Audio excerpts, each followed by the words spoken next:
Yes, I know that Parks and Recreation informally came down a few days ago and brought up some concerns regarding the irrigation system that's in the grass over here where some of the tents are on top of, and things going into them and possibly damaging that system.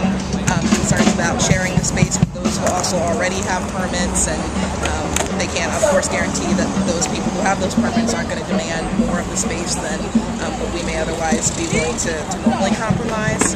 So those were just concerns of the city directly, as far as I'm aware. But there's also just general issues of safety. I think with winter coming, it's going to get colder. How are we going to generate heat? How are we going to prevent people from getting sick or getting frostbite? And I think those are all really valid concerns.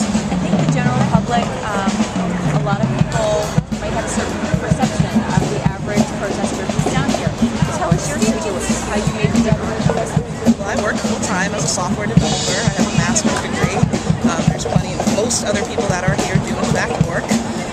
There are some here who don't work and have been laid off from their jobs for the long term and are frustrated because they can't find work. We all know that the unemployment rate is sky high, and I think that their views are just as valid as those of us who are fortunate enough to have jobs. And some people are here just because they're really frustrated with what they see as a continual inability for our government, corporations, our banks to make a more opportune system for everybody involved with every background here, and feel like they should have a right to speak about it. So, Shallon, what do you say to some of the people who work in the area to say, this is having a negative impact on my livelihood because it's not something tourists want to see?